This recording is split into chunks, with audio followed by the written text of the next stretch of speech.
Y es lunes de mini consultorio de bolsa en el que tenemos el placer de recibir a Gisela Turazzini, CEO y cofundadora en Black Bear. Gisela, muy buenas tardes y bienvenida.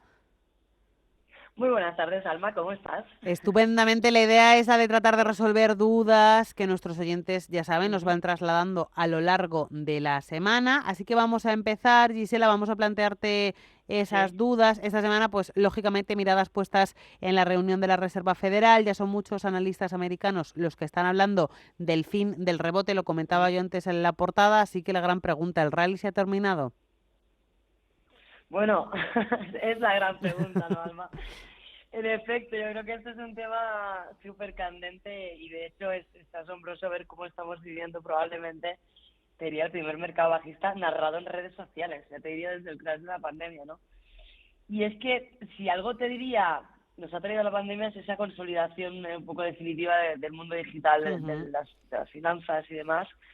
Y el hecho de que podamos seguir analistas reputados de las grandes casas en Twitter, podcast o demás, yo creo que nos acerca, ¿no? ¿Por qué te digo esto, no? Antes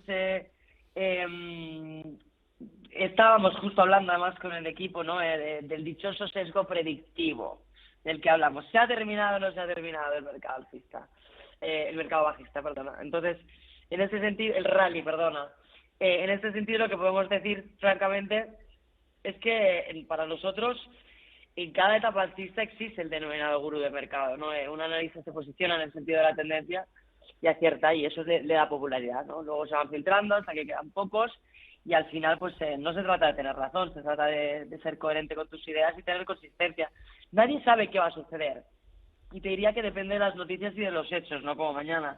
Nosotros pensamos que la renta variable está girando en Europa y en el ciclo americano y que la amplitud del mercado está discutiendo el mercado bajista más allá de un rebote, ¿no? Y que en cierto modo yo creo que existe una divergencia en la tecnología y en las grandes compañías capitalizadas.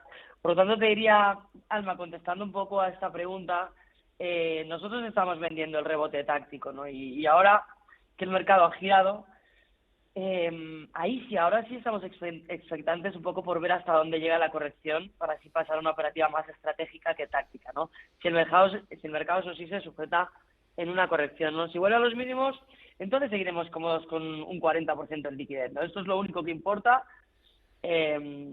Como profesionales, yo creo que siempre debemos acondicionar nuestra estrategia ante los acontecimientos más que ir pensando en el sesgo predictivo, más que nada por lo que me preguntabas, ¿no? Yo creo que eso porque a veces parece que es más importante tener razón momentánea que éxito a largo plazo, ¿no? Yo creo que son cuestiones de ego que son traicioneras de los mercados y denotan falta de confianza personal.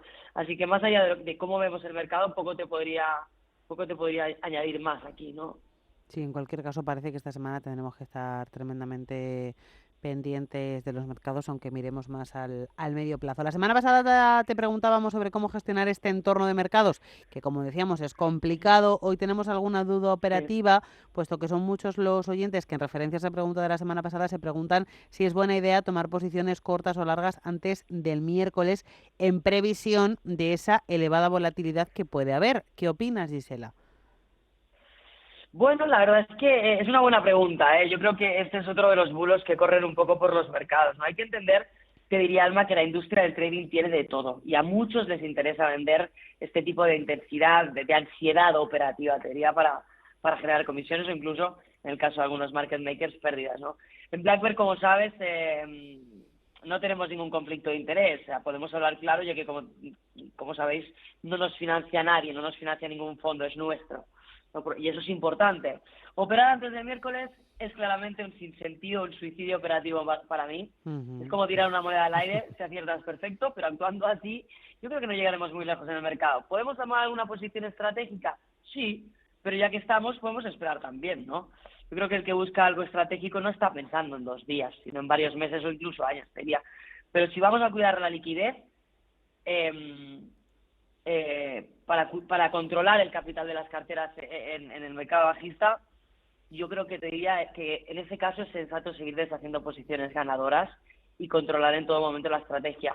Cubrir stop profit para los oyentes que nos estén escuchando, dando un poquito de margen a la tendencia, pero sabiendo recoger sobrecompras elevadas, como por ejemplo Allianz, ¿no? Que nosotros hemos recogido para ir guardando capital. Mañana, si Powell un poquito se afianza Si esta semana se afianza en el discurso dovish que había hace un par de semanas, entonces hay que apretar en el ajuste o en la operativa táctica en el Nasdaq. Si pasa lo contrario, lo que vamos a esperar es la tormenta. No te lo puedo decir más claro. Hay que actuar sobre hechos, Alma, partiendo siempre de la gestión del riesgo. Al fin y al cabo no nos dedicamos a ser adivinos, así que vamos a esperar un poquito para operar. Queda Sí, poco, si los queda oyentes poco quieren. para, efectivamente, Sí, para que haya un poquito de negro sobre blanco sobre esas decisiones, así que efectivamente parece que merece la pena sin esperar. duda.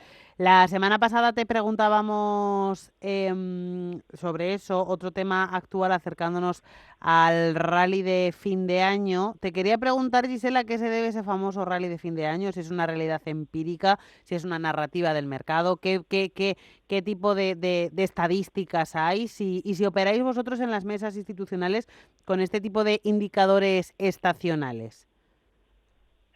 Pues la verdad, te voy a ser muy sincera, ¿no? En Blackbird nos divertimos mucho de estas fechas porque es la pregunta del millón, ¿no? Hemos demostrado empíricamente que el rally de Navidad es una auténtica falacia, lo podéis comprobar, de verdad, no sirve para nada.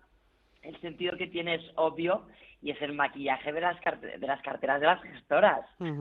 Eso es clarísimo. Digamos que los fondos de inversión incrementan peso en sus balances para poder tener un success fee más elevado o maquillar el mal año bursátil.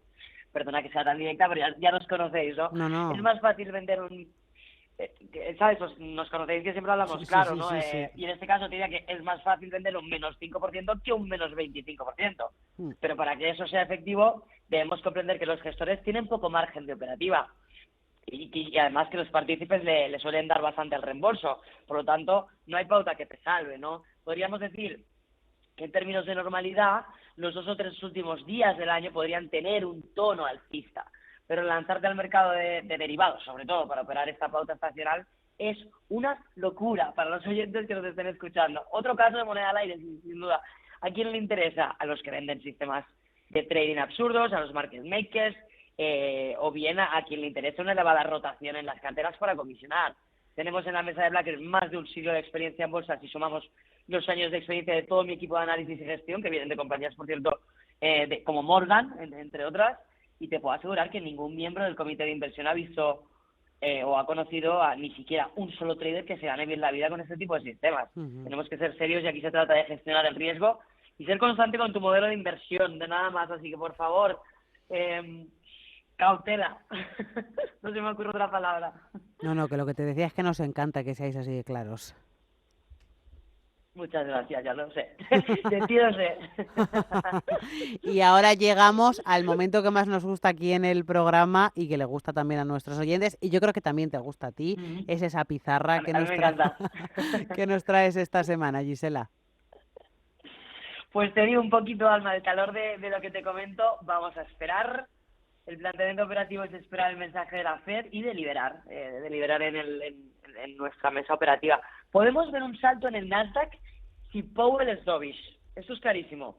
Pero también podemos ver un ajuste en tendencia tras 2 de los meses más alcistas de la última década. Si corrige, vamos a esperar para tomar posiciones estratégicas. Si el mercado salta, podemos buscar en la tecnología o incluso te diría un ETF del Nasdaq con divisa cubierta, eso no sería mala. La divisa cubierta, por favor, para los que nos estéis escuchando. Y yo sigo diciendo, en el oro ha arrancado, sigue en zona de compra. El caso de Barrick Gold es una de nuestras inversiones más relevantes. Tenemos un 4% de peso de la cartera global. Tenemos ya más de un 20% de retorno con ella.